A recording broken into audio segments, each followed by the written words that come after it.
क्या आपने कभी सोचा है कि गर्मी में राहत देने वाले इस साधारण पंखे का एक लंबा और रोचक इतिहास है। आज हम जानने जा रहे हैं बिजली के पंखों का रहस्यमय इतिहास। सबसे पहले उस पल की कल्पना कीजिए जब असहनीय गर्मी होती है, जब चिपचिपी गर्मी से पूरा शरीर पसीने से भीग जाता है और हर तरफ बेचैनी महसूस होती है।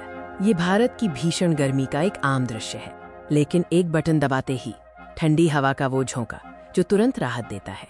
ये आधुनिक बिजली का पंखा हमारे जीवन का एक अनिवार्य हिस्सा बन चुका है।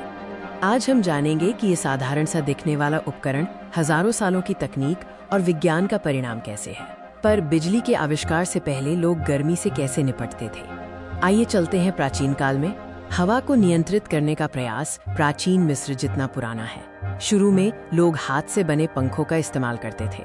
भारत में पुनखा नामक बड़े पंखों का इस्तेमाल होता था। ये एक कपड़े का चौकोर फ्रेम होता था जिसे रस्सी से खींचकर हिलाया जाता था। इसे चलाने के लिए मनुष्यों की जरूरत पड़ती थी। लेकिन 19वीं सदी में एक ऐसा आविष्कार हुआ जिसने गर्मी से हमेशा के लिए आजादी दिला दी। 19वीं शताब्दी औद्योगिक क्रांति और बिजली के तेजी से विकास का दौर था। अब समय था कि हवा को मशीनों के माध्यम से हिलाया जाए।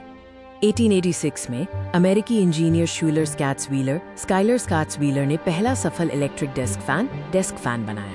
ये बिजली से चलने वाला पहला व्यक्तिगत पंखा था। ये शुरुआती पंखे साधारण थे, लेकिन इनका आविष्कारक महत्व बहुत बड़ा था। उन्होंने घर घर में ठंडक पहुंचाने की नींव रखी।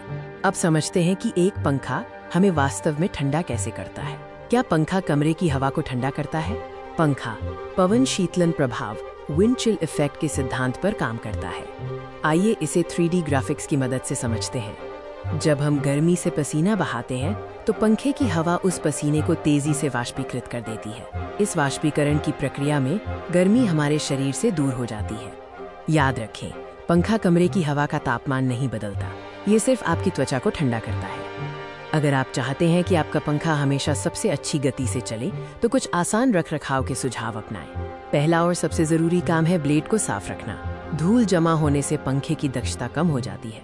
सफाई से पहले बिजली जरूर बंद कर दें। मोटर बेयरिंग को समय समय पर चिकनाई दें और जब पंखा इस्तेमाल न हो रहा हो तो उसे धूल से बचा कर रखें। पंखा गर्मी से निपटने का एक सरल लेकिन शानदार तरीका है। आज हमारे पास सीलिंग फैन से लेकर टावर फैन और एयर प्यूरीफायर वाले फैन तक कई विकल्प हैं जो निरंतर विकसित हो रहे हैं। अगली बार जब आप गर्मी में राहत महसूस करें तो इस साधारण मशीन के लंबे और दिलचस्प इतिहास को याद करें। देखने के लिए धन्यवाद।